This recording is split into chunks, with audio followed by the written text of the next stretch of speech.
Hello the students, welcome to smart knowledge. प्यारे बच्चों, आज की जो वीडियो है उसमें हम डायरेक्टरेट ऑफ एजुकेशन की ओर से दिया गया प्रैक्टिस पेपर करेंगे। सब्जेक्ट रहेगा सोशल साइंस और क्लास 9th।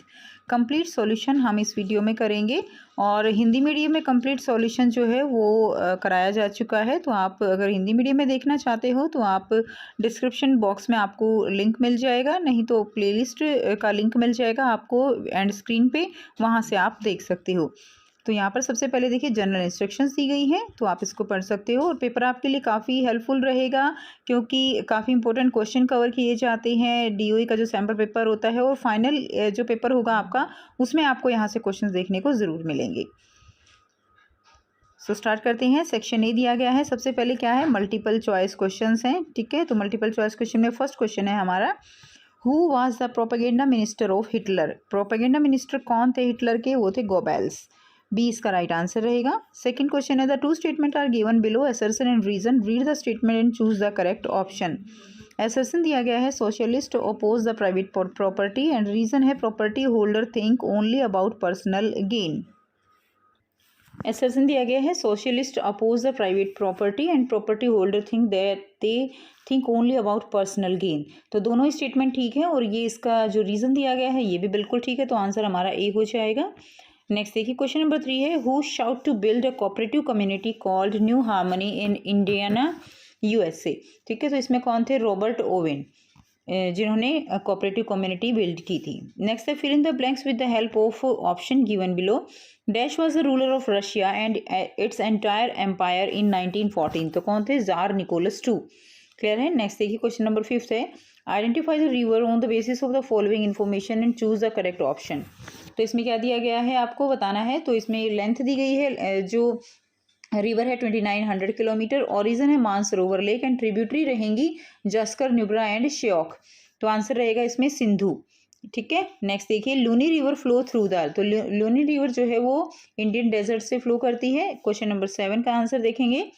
इसमें देखिए मैच करना है आपको। अरुणाचल प्रदेश जो है ये क्या हो जाएगा? State having lowest population density and Kerala state having highest literacy rate and Bihar क्या है? State having highest population density. ठीक है, हाईएस्ट पॉपुलेशन डेंसिटी हो जाएगा, तो इसका आंसर हमारा डी हो जाएगा। ए का हमारा सेकंड रहेगा एंड बी का थर्ड और सी का क्या हो जाएगा? फर्स्ट हो जाएगा। नेक्स्ट क्वेश्चन देखिए, क्वेश्चन नंबर 8 है, read the following information and choose the correct term for it. Citizen have complete freedom to follow any religion, but there is no official religion. Government treat all religion belief and practice with equal respect. तो क्या आ जाएगा? Secular आ जाएगा, जिसका कोई अपना religion नहीं है, that is secularism. How many seats are reserve for schedule caste in Lok Sabha? तो क्या आ जाएगा? 79। कितनी सीट रिजर्व होती है लोकसभा में? 79। क्वेश्चन नंबर 10 है, the two statement are given below, assertion and reason, read the statement and choose the correct option. Assertion दिया गया है, Amnesty International is an international human right organization. Reason है, Guantanamo bay was controlled by American navy. तो दोनों ही statement ठीक है, लेकिन ये इसकी करेक्ट एक्सप्लेनेशन नहीं है, तो इसका आंसर हमारा बी हो जाएगा, that both are true but reason is not the correct explanation of the assertion A. Next question देखिए, question number 11, which among the following argument is in favour of democracy. कौन सा argument जो है democracy के favour में है? ठीक है, तो people feel themselves free and equal in democracy, बिल्कुल ठीक है। Democracy resolve conflict in a better way than others and democratic government is more accountable to the people. तो आंसर क्या हो जाएगा? डी हो जाएगा, ऑल 1 2 3। नेक्स्ट देखिए, who among the following is a part of the political executive? C है answer, रहेगा home minister. Question number 13 है, which of the following most salient underlying conflict in making democratic constitution in south Africa? तो इसमें क्या आ जाएगा answer आपका, which of these was the most salient underlying conflict in the making of democratic constitution in south Africa? That is जो war था between the white minority and black majority. ठीक है, उसके बाद क्वेश्चन नंबर 14 देखेंगे, विच among the following is not a member of constitution assembly of India? कौन जो है इंडियन कॉन्स्टिट्यूशन असेंबली का मेंबर नहीं था? डॉक्टर भीमराव अंबेडकर जी भी थे, डॉक्टर राजेंद्र प्रसाद थे, जयपाल सिंह थे एंड लास्ट रहेगा लॉर्ड कैनिंग। तो लॉर्ड कैनिंग जो है वो इसके कॉन्स्टिट्यूशन असेंबली इसके जो मेंबर वो नहीं थे। नेक्स्ट देखिए, विच of the following is an example of primary sector activity. तो प्राइमरी सेक्टर एक्टिविटी कौन सी एक्टिविटी होती हैं जो नेचुरल रिसोर्सेज से डायरेक्ट लिंक होती हैं, एग्रीकल्चर बेस्ड होती हैं। सो इसमें आ जाएगा माइनिंग, इंश्योरेंस, ट्रेड, बैंकिंग, ये नहीं होंगे। माइनिंग जो है वो क्या होगा, आंसर रहेगा। नेक्स्ट क्वेश्चन देखेंगे, the work force population include those people whose age is. तो उनकी एज जो है कितनी होगी, बिटवीन 15 एंड 59 ईयर्स। तो वर्क फोर्स पॉपुलेशन इस एज के लोगों के जो है हम लेते हैं। Next question number 17, the two statement are given below, assertion and reason, read the statement and choose the correct option. Assertion दिया गया है, in India accepted calorie requirement for above poverty line is 2400 calories per person a day in rural areas. तो देखिए rural में जो है ज़्यादा calories की जरूरत क्यों होती है, क्योंकि वहाँ पे लोग फिजिकल वर्क करते हैं। While in it is 2100 calories per person per day in urban areas. Reason रहेगा, people living in rural areas do more physical work. So option रहेगा both assertion and reason are true and reason is a correct explanation of assertion. तो answer हमारा A हो जाएगा। Next देखिए, by which organization is the poverty line assessed in India. तो क्या हो जाएगा, national sample survey organisation. Which of the following is food in secure affected category. तो इसमें आ जाएगा, इसमें देखिए लैंडलेस दिया गया है, ट्रेडिशनल, आर्टिशंस एंड डेस्टिट्यूट दिया गया है। तो इसमें हमारा आंसर क्या रहेगा, फर्स्ट एंड थर्ड इसमें हमारा आंसर रहेगा। That is food in secure affected category will be landless and destitute रहेगा। Next question number 20, which is the target group of Annapurna Yojana. Annapurna Yojana का टारगेट ग्रुप क्या है, that is the indigent senior citizen. ये जो है टारगेट ग्रुप रहेगा अन्नपूर्णा योजना का। Next देखिए, सेक्शन बी दिया गया है, very short answer type question, 2 marks के क्वेश्चन आपको यहाँ से देखने को मिलेंगे। Question number 21, what changes occurred in French society after the press censorship were removed. क्या चेंजेस देखने को मिले फ्रेंच सोसाइटी में आफ्टर द प्रेस जो सेंसरशिप थी, जब उसको क्या कर दिया गया, रिमूव कर दिया गया। आंसर रहेगा 21 का, the removal of press censorship in France led to an increase in freedom of expression, enabling a more vibrant and informed public discourse. It encouraged the spread of new ideas, fostered political debate, and contributed to the development of more active and engaged civil society. ठीक है, तो France में जो है इसके बाद क्या हुआ, अपने जो एक्सप्रेशन है उनको एक्सप्रेस करने की, अपने विचारों को एक्सप्रेस करने की फ्रीडम मिल गई। More vibrant inform public discourse and it increase the spread of new ideas. ठीक है, तो लोगों को एक फ्रीडम फील हुई after the removal of press censorship. Next देखिए, नेक्स्ट क्वेश्चन है, explain the features of summer season in India. और में दिया गया है, briefly describe the onset of monsoon in India. तो रहेगा, the summer season in India is characterized by high temperature especially in the northern plains where temperature often exceed 40 degree Celsius. The season typically span from March to June and marked by dry, hot winds known as loo, along with increased evaporation and low humidity level. Summer season में बहुत ज़्यादा temperature हो जाता है और ये लगभग 40 degree cross कर जाता है। मार्च टू जून ये सीजन रहता है। तो ये बहुत ही ईजी सा क्वेश्चन है। नेक्स्ट देखिए, अगला और में क्वेश्चन दिया गया है, briefly describe the onset of monsoon in India. So the monsoon season in India begins with the arrival of the southwest monsoon winds typically in early June. ठीक है, तो जून में लगभग क्या है, मानसून आती हैं। These winds bring moisture from the Indian Ocean leading to heavy rainfall and starting in the coastal state of Kerala. Kerala का जो कोस्टल स्टेट है वहाँ से हैवी रेनफॉल शुरू होती है एंड ग्रेजुअली एडवांसिंग नॉर्थवर्ड, और फिर जो है वो मूव करते हुए नॉर्थवर्ड की तरफ आती हैं and making the beginning of the wet season. Next question है, why does any country need constitution. किसी भी कंट्री को जो है कॉन्स्टिट्यूशन की नीड क्यों है। आंसर रहेगा, why does a country need a constitution. A country needs a constitution to establish the fundamental principle and laws that govern the nation. It provide a framework for the organisation of the government, outline the rights and duties of citizen. ठीक है, तो जो भी government की organisation है और जो rights हैं, ड्यूटीज़ है सिटीजन्स की, वो प्रोवाइड करता है कॉन्स्टिट्यूशन। नेक्स्ट क्वेश्चन है, question number 24, what are the main causes of poverty in India, explain. So answer रहेगा, the main causes of poverty in India includes, that is the first point आप लिख सकते हो, high population growth है leading to greater demand for resources. Second, unemployment and under employment and third है economic inequality and unequal distribution of wealth and historical factors including colonial exploitation. ये भी जो है मेन कॉज है poverty का India में, कि काफ़ी टाइम तक कॉलोनियल एक्सप्लॉयटेशन रहा है इंडिया में ब्रिटिश के द्वारा। नेक्स्ट देखिए, नेक्स्ट सेक्शन सी है, शॉर्ट आंसर टाइप क्वेश्चन रहेंगे और हर एक क्वेश्चन आपका यहाँ पर 3 मार्क्स का क्वेश्चन रहेगा। 25th है, how does poverty affect vulnerable group, explain. So how does poverty affect vulnerable groups? That is poverty disproportionately affect vulnerable groups such as कौन कौन से ग्रुप्स को ज़्यादा इफेक्ट करती है? Women, children, elderly, people with disabilities and marginalized communities. These groups often face barrier to accessing the education, healthcare and employment. इनको ये चीज़ें नहीं मिल पाती हैं, leading to cycles of poverty that are difficult to break. Women and children, for example, may experience high rate of malnutrition.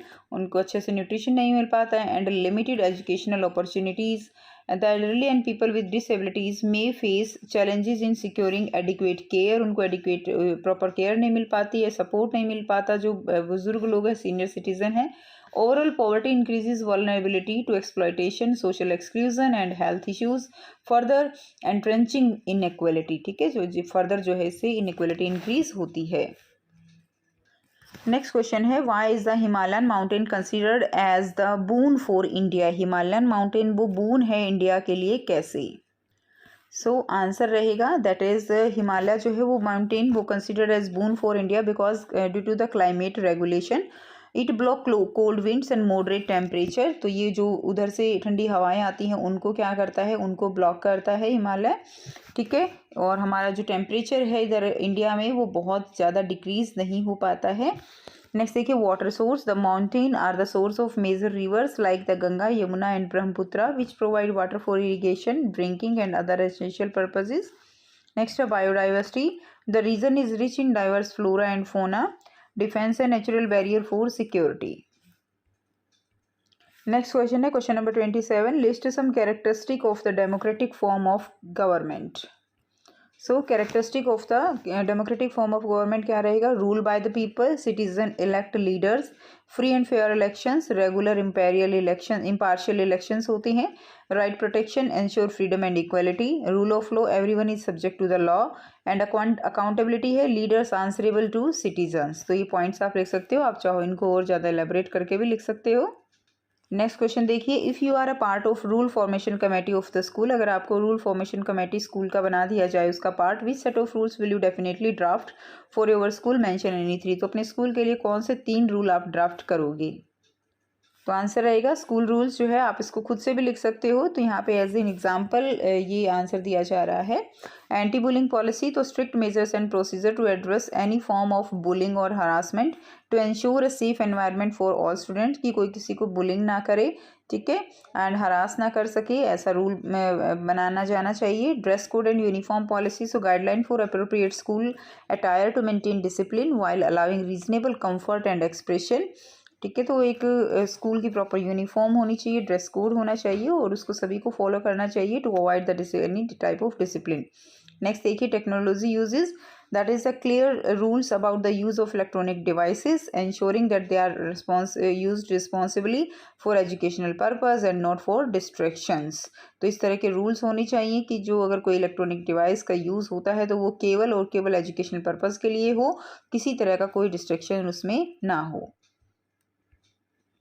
Next देखिए, question number 29 है, explain the causes, events and effect of February revolution. और में दिया गया है, explain the causes, events and effect of October revolution. So February revolution, causes, events and effects देखिए। Causes क्या है? Economic hardship and food shortage, autocratic rule of Tsar Nicholas II and world war first strain. इनकी वजह से क्या हुआ? February revolution cause हुआ। और उसमें इवेंट्स क्या हुए? That is the worker strike in Petrograd. ठीक है, जो है पेट्रोगार्ड में वर्कर ने स्ट्राइक की, and military mutiny and tsar abdication. उसके बाद इफेक्ट्स क्या देखने को मिले? That is provisional government. ठीक है, provisional government, a professional government was established to lead Russia until a constituent A provisional government was established to lead Russia under a constituent assembly could be formed, and political instability. The provisional government faced challenges from the various political fractions and including the Bolshevik, leading to further unrest. जो provisional government थी उसने बहुत सारे challenge face किए जो other political parties थी उनके भी यहाँ पे, लाइक जो बोल्शेविक थे उन्होंने भी उस चीज़ को काफ़ी एक तरह से उनके लिए मुश्किल बना दिया था, and leading to further unrest, और जिससे और ज़्यादा क्या हो गई थी, अशांति जो है वो उत्पन्न हो गई थी। उसके बाद नेक्स्ट है अक्टूबर रेवोल्यूशन। तो इसमें कॉजेज, इवेंट्स और इफेक्ट्स देखिए। कॉजेज में क्या है, failure of provisional government, Bolshevik promises of peace, land and bread, and next है इकोनॉमिक क्राइसिस। एंड उसके बाद इवेंट्स देखिए क्या हुए, Bolshevik led takeover in Petrograd, seize of Winter Palace, ठीक है। एंड इफेक्ट्स क्या रहेंगे, establish of a Soviet government and withdrawal of World War I. Russia signed the Treaty of Brest-Litovsk in March 1918, ending its involvement in the war. Civil War. The revolution led to a civil war between the Red Bolshevik and White anti-Bolshevik forces, resulting in further bloodshed and upheaval. ठीक है।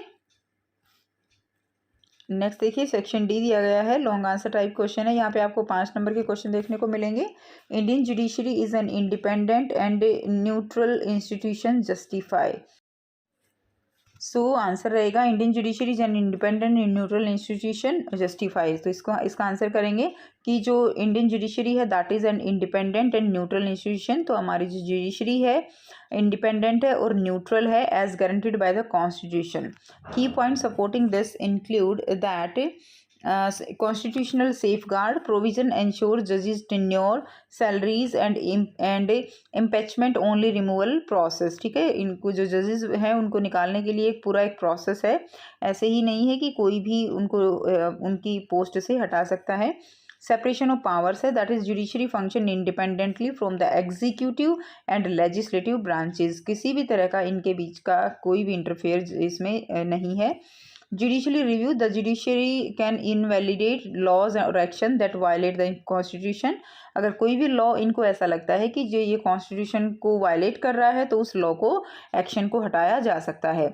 Collision system है, ठीक है। Ensure जजेस appointment without political interference, उनका कोई interference नहीं है जो जजेस अपॉइंटमेंट हैं।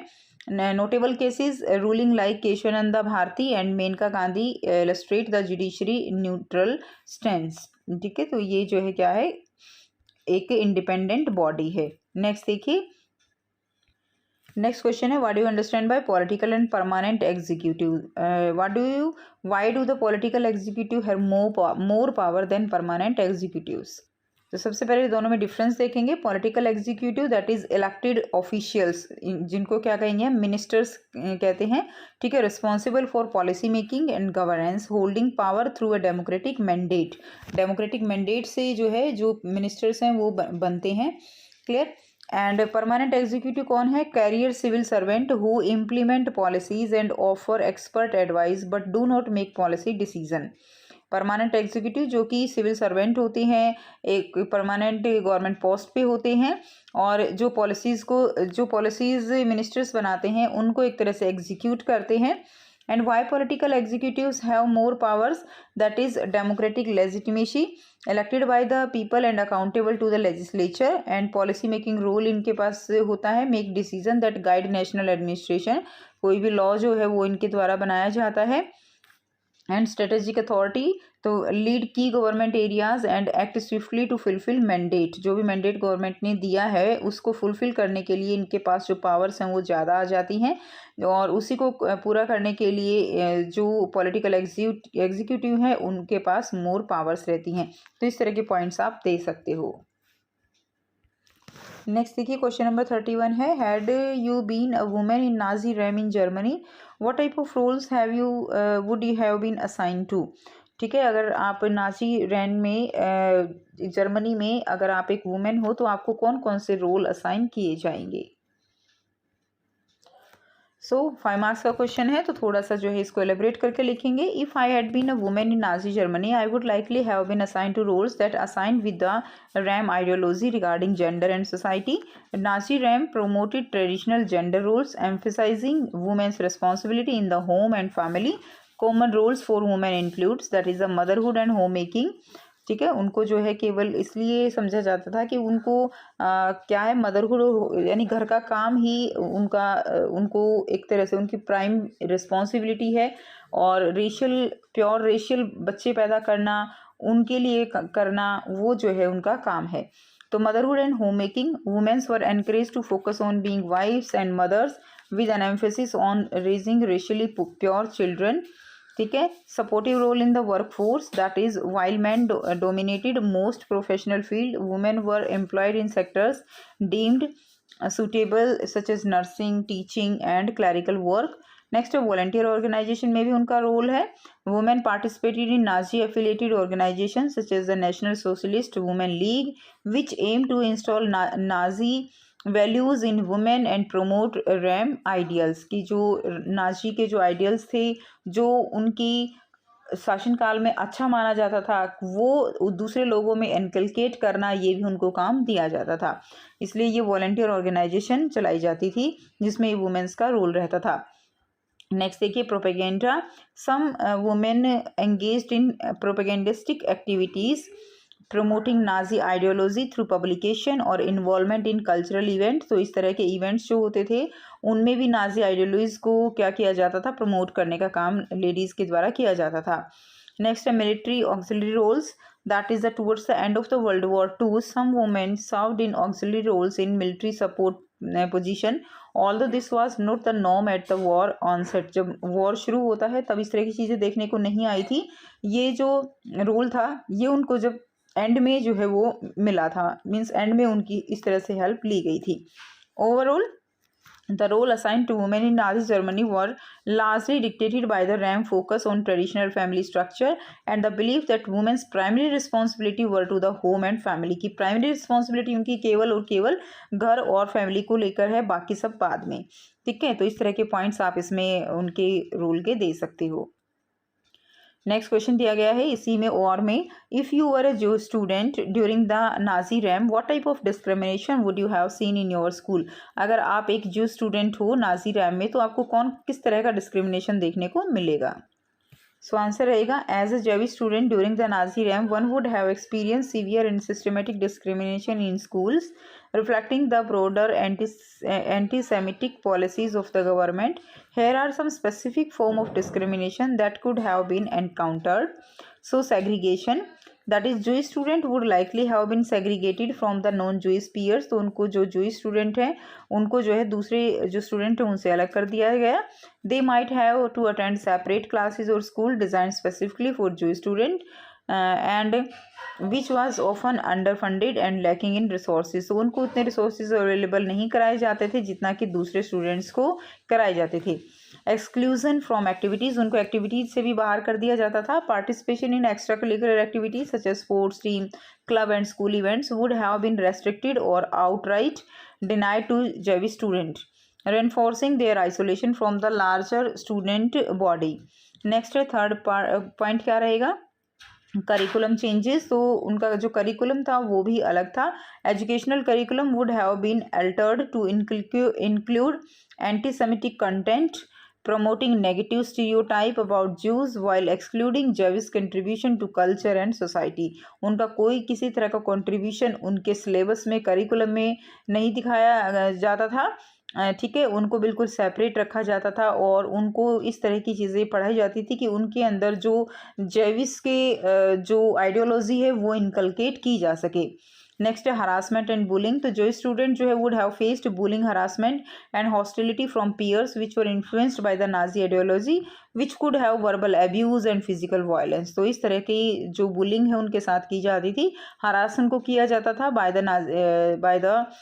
द पीयर ग्रुप्स, उन्हीं के फ्रेंड्स के द्वारा, जिसमें वर्बल एब्यूज़, गालियाँ देना और फिजिकल वायलेंस इस तरह की चीज़ें थी। रेस्ट्रिक्शंस ऑन एकेडमिक अपॉर्चुनिटीज़, उनको जो है सारी एकेडमिक जो अपॉर्चुनिटीज़ थी वो भी नहीं दी जाती थी। Jewish student might have faced limitations on academic advancement such as being barred from attending certain school और pursuing higher education. Overall, the experience of being a Jewish student during the time would have been marked by constant discrimination, exclusion, and threat of violence. Deeply affected educational opportunities and personal development. तो जो personal development है वो भी effect होती है बच्चों की, और educational opportunities, higher education के जो आप कह सकते हो अवसर हैं उनको वो नहीं दिए जाते थे। नेक्स्ट जो क्वेश्चन रहेगा आपका देखिए, Define the unemployment in the Indian context and provide at least one example of each type of unemployment prevalent in India. In unemployment की डेफिनेशन देके और आपको जितने भी टाइप के अनएम्प्लॉयमेंट है उनका एक एग्जाम्पल इस तरह से देना है। आंसर रहेगा unemployment in India refer to the situation where individuals actively seeking works are unable to find jobs. Type of unemployment in India, तो फर्स्ट टाइप जो रहेगी दैट इज साइक्लिकल अनएम्प्लॉयमेंट, ठीक है। एग्जाम्पल रहेगा ड्यूरिंग द कोविड-19 pandemic many worker in sector like tourism hospitality lose their jobs due to reduced demand.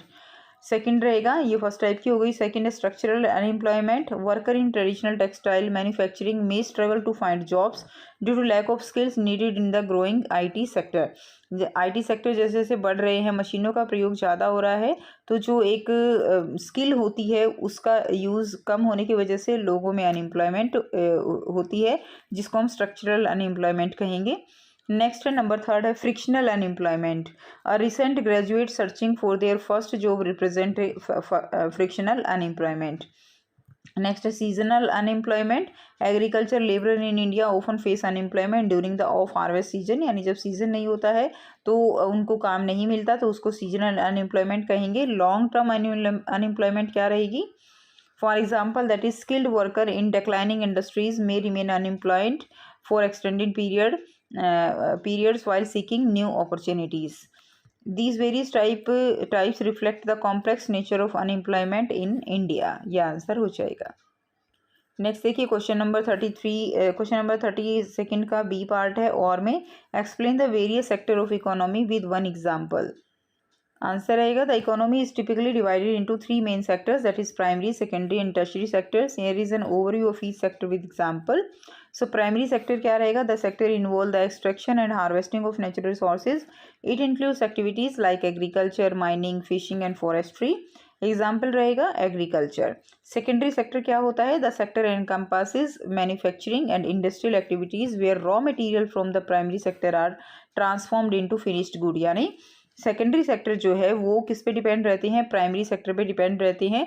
तो इसमें आपका एग्जांपल ज़रूर आता है, लाइक आपका अभी एमसीक्यू में भी आया हुआ है माइनिंग का। तो एग्रीकल्चर से रिलेटेड माइनिंग है, फिशिंग है, फॉरेस्ट्री है, ये सब किस में आते हैं? प्राइमरी सेक्टर में आते हैं। और प्राइमरी सेक्टर के ऊपर डिपेंड जो होते हैं वो सेकेंडरी सेक्टर कहलाते हैं, जैसे कि ऑटोमोबाइल मैन्युफैक्चरिंग है। इसके अलावा एग्रीकल्चर पे अगर आप बात करें, टेक्सटाइल इंडस्ट्री है, ठीक है, या शुगर फैक्ट्री है, तो वो भी एग्रीकल्चर पे डिपेंड है, तो वो सब किस में आ जाएंगे? सेकेंडरी सेक्टर में आ जाएंगे। इंपॉर्टेंट क्वेश्चन है। Tertiary sector the sector provide services rather than goods. It include industries like retail, health care, education, hospitality, यानी जिसमें सर्विस दी जाती है, बैंकिंग है, तो ये सब इसमें एग्जाम्पल आ जाएंगे। रिटेल सर्विसेज का एग्जाम्पल आप दे सकते हो। नेक्स्ट देखिए क्वेश्चन नंबर 33 है, monsoon is considered as unifying factor in India, evaluate the statement. That's very very important question. Unifying factor क्यों कहा गया है मॉनसून को? सो जो मॉनसून है वो एक तरह से यूनिफाइंग फैक्टर है, यानी लोगों को जोड़ कर रखती है, एकता बढ़ाती है। Monsoon is indeed a unifying factor in India due to several reasons. First point रहेगा इसमें cultural significance. The monsoon season influence various cultural practices, festivals and rituals across the country. Celebrations like Teej, Onam are directly linked to the arrival of monsoon rains. Second, agriculture dependency. A significant portion of the Indian population rely on agriculture, which is heavily depend on monsoon rains. ठीक है, तो जो किसान है, जो farmers है, वो सब एग्रीकल्चर पे डिपेंड है। जियोग्राफिकल डाइवर्सिटी है, the monsoon affect different region in unique ways yet it unite them under a common weather pattern. तो मॉनसून जो है वो की वजह से क्या है? जियोग्राफिकल डाइवर्सिटी है, और डिफरेंट रीजन के लोग जो है वो मॉनसून के ऊपर डिपेंड रहते हैं, तो ये भी एक तरह का यूनिफाइंग फैक्टर रहेगा। इकोनॉमिक इम्पैक्ट कैसे है मॉनसून की वजह से? The monsoon season influence various sectors like agriculture sector को को इफेक्ट करता है, वाटर सप्लाई को करता है, टूरिज्म को करता है। This economic interdependence link different state and communities. तो अलग अलग स्टेट जो आपस में किसी न किसी तरह से जुड़े रहते हैं, ठीक है, फिर चाहे वो टूरिज्म से ही क्यों ना हो। Emphasising the monsoon role in the national economy, जिससे नेशनल जो देश की इकोनॉमी है वो बढ़ती है। माइग्रेशन एंड मूवमेंट क्या होगा? इस पॉइंट में आप लिख सकते हो seasonal migration for agriculture work often occur in response to monsoon pattern, fostering interaction and cultural exchange between different region. तो लोग जो है वो एक स्टेट से दूसरे स्टेट में काम के लिए जाते रहते हैं, और डिपेंड करता है कि कहाँ पे किस टाइप का वेदर है, कहाँ पे किस टाइम ज़्यादा काम मिलता है, तो वो भी कहीं ना कहीं मॉनसून इसका फैक्टर रहता है। In conclusion, the monsoon acts as a critical unifying factor in India, shaping not just the physical environment but also the social, cultural and economic fabric of the nation. Next देखिए और में दिया गया है right a brief note on the factors affecting climate of India. कौन कौन से factor हैं जो क्लाइमेट को इफेक्ट करते हैं। So the climate of India is influenced by several की फैक्टर्स। तो आप इसमें कुछ पॉइंट्स लिख सकते हो, आप इसको अपने अकॉर्डिंग एलिब्रेट कर सकते हो। तो फर्स्ट पॉइंट क्या रहेगा, latitude. India geographical position extending from 8 degree north to 37 degree north latitude result in diverse climatic condition ranging from tropical in south to temperate in north. ठीक है, तो लैटिट्यूड जो है वो क्लाइमेट कंडीशन लैटिट्यूड पे depend करती है। Next देखिए एल्टीट्यूड है, the varying altitude across the country create difference in climate. The Himalaya have a significant impact acting as a barrier to cold winds from the north and influencing monsoon pattern. तो altitude भी depend करता है, latitude depend करता है। उसके बाद है sea से distance, sea distance that is coastal region, like जो कोस्टल रीजन है समुद्र के किनारे वाली जगह हैं, दे एक्सपीरियंस है maritime climate with moderate temperature वहाँ रहता है, हाई ह्यूमिडिटी रहती है, वाइल इनलैंड एरियाज जो हैं जैसे हम जहाँ रहते हैं have a more continental climate with extreme temperature. ठीक है, दिल्ली साइड जैसे। नेक्स्ट है monsoon wind, the south west monsoon is a crucial climate features bringing heavy rainfall. तो हैवी रेनफॉल होती है मानसून विंड्स की वजह से to most part of India during the summer months, significantly affecting the agriculture practices and water resources. Next देखिए seasonal variation, India experience 4 main season like winter season, summer, monsoon, post monsoon, each influenced by the shifting of the sun and corresponding changes in the wind pattern. Ocean currents भी affect करता है, तो आप इसमें अपने according answer दे सकते हो, but 5 marks का क्वेश्चन है तो एटलीस्ट 5 पॉइंट्स इसमें ज़रूर होने चाहिए। ओशन currents है the Indian Ocean and surrounding seas influence the climate particularly in coastal areas affecting rainfall pattern and temperature. So these factors combine to create a complex climate system resulting in rich biodiversity and varied agriculture practices. तो जो factors हैं उनसे अलग अलग जगह अलग अलग flora fauna देखने को मिलती है, अलग अलग वेरियस एग्रीकल्चर प्रैक्टिसेस देखने को मिलती हैं। तो काफ़ी एक तरह से आप कह सकते हो कि ये भी क्या है कि जो हमारी इंडिया की डाइवर्सिटी है उसको एक्सप्लेन करता है। नेक्स्ट देखिए section E case based question दिए गए हैं, तो आपको पैसेज को बहुत अच्छे से रीड करना है। तो आप यहाँ से एक बार पैसेज को अच्छे से रीड कर लेंगे। इसमें आपको जो कोलखोज है उसके बारे में दिया गया है। कोलखोज क्या होते हैं, they are the collective farms. और इसमें बताया गया है कि कोलखोज का जो प्रॉफिट होता था वो सभी पीजेंट्स में, जितने भी पीजेंट काम करते थे, चाहे वो कम काम करे चाहे वो ज़्यादा काम करे, सब में बराबर बांट दिया जाता था। इसी की वजह से लोगों ने अपने जो पशु थे वो सब मारने शुरू कर दिए थे, वो जो है पशु रखना बंद कर दिया था। तो इसी के बारे में ये कंप्लीट आपको दिया गया है। तो इसके क्वेश्चंस देखेंगे। और ये कोलखोज जो है ये किसने स्टार्ट किया था, कलेक्टिवाइजेशन प्रोग्राम ये किया था स्टालिन ने। तो क्वेश्चन है हमारा, who started collectivisation programme in Russia. तो किसने किया था, आंसर रहेगा आपका स्टालिन। ठीक है, ये आ जाएगा स्टालिन। नेक्स्ट क्वेश्चन देखिए, व्हाट वाज कोलखोज। कोलखोज क्या थे, तो सामूहिक जो खेत थे, कलेक्टिव फार्म, उनको कोलखोज कहा जाता था। तो आप लिख देंगे कलेक्टिव फार्म्स, बस इतना ही आंसर बहुत है, 1 मार्क का है। Collective farms they are known as kolkhoz. Question third है, how collectivization program was implemented in Russia. कैसे जो ये प्रोग्राम था वो रशिया में इम्प्लीमेंट किया गया, आइए देखते हैं। आंसर रहेगा, यहाँ से आंसर लिखेंगे, collectivisation was implemented by forcing peasant into collective farms, transferring land and implement to these farms and punishing resistance severely. ठीक है, तो जो पीजेंट्स थे उनको कलेक्टिव फार्म्स दिए गए, लैंड को इधर से उधर ट्रांसफ़र किया गया और उनको फोर्स किया गया ये काम करने को, और जो नहीं करते थे उनको वहाँ से निकाल दिया जाता था, पनिशमेंट दी जाती थी। तो ये आंसर आपका हो जाएगा। नेक्स्ट देखिए क्वेश्चन नंबर 35 है, पैसेज को रीड करना है और आंसर करने हैं। तो इसमें आपको बताया गया है कि कहाँ पर कितनी पॉपुलेशन है, अकॉर्डिंग टू सेंसस 2011 के अकॉर्डिंग कहाँ पर कितना एरिया, किस में पॉपुलेशन साइज़ ज़्यादा है, कौन से स्टेट में पॉपुलेशन साइज़ कम है, तो वो चीज़ इसमें दी गई है। तो एक बार आप इसको अच्छे से पढ़ लेंगे। Almost half of India population कौन कौन से स्टेट्स में है, यूपी है, महाराष्ट्र, बिहार, वेस्ट बंगाल एंड आंध्र प्रदेश। ठीक है, बिगेस्ट स्टेट जो है क्या है एरिया के पॉइंट ऑफ व्यू से, राजस्थान बिगेस्ट स्टेट है, बिहार जो है वो हाईएस्ट पॉपुलेशन डेंसिटी स्टेट है। आंसर देखेंगे question name the largest state in India in terms of area, area की उससे कौन सा है, Rajasthan the biggest in terms of area, तो ये आपका फर्स्ट का आंसर हो जाएगा। सेकंड क्वेश्चन है व्हाट इज सेंसस, सेंसस क्या है, तो सेंसस क्या है बच्चों, सेंसस जनगणना, यानी census is a process of collecting demographic data about a population, population का एक डेमोग्राफिक डाटा जो है वो कलेक्ट करना क्या है, सेंसस कहलाता है। नेक्स्ट क्वेश्चन देखिए, mention any two reason for the uneven distribution of population in India, India में जो अनइवन पॉपुलेशन है उसका क्या रीजन है। सो आंसर रहेगा that is the geographical factors, that is fertile land and climate, ये एक मेन फैक्टर है for the uneven population distribution. Second रहेगा economic opportunities, that is job availability, ठीक है। नेक्स्ट देखिए क्वेश्चन नंबर 36 दिया गया है द कोऑपरेटिव्स, ये भी आपको एक पैसेज दिया गया है एंड इसमें आपको कोऑपरेटिव जो हैं उनके बारे में बताया गया है कि कोऑपरेटिव सोसाइटी का क्या रोल है इन फूड सिक्योरिटी इन इंडिया, और इसमें आपको कंप्लीट थोड़ा सा क्लियर किया गया है कि दिल्ली में कौन सी कोऑपरेटिव सोसाइटी है, तो वो क्या रहेगी, मदर डेयरी है। और वाइट रेवोल्यूशन जो है कंट्री में किसके द्वारा लाया गया, तो वो अमूल की फैक्ट्री है, ठीक है, अमूल की कोऑपरेटिव सोसाइटी है जो कि कहाँ है, गुजरात में है। तो ये चीज़ में मेन पॉइंट्स इसमें दिए गए हैं, तो आप एक बार इसको अच्छे से रीड जो है वो कर लेंगे। सो देखिए क्वेश्चन दिए गए हैं, that is the name the cooperative society which was associated with white revolution, white revolution से कौन सी सोसाइटी है, दैट इज अमूल, ठीक है, तो ये इसका आंसर हो जाएगा अमूल।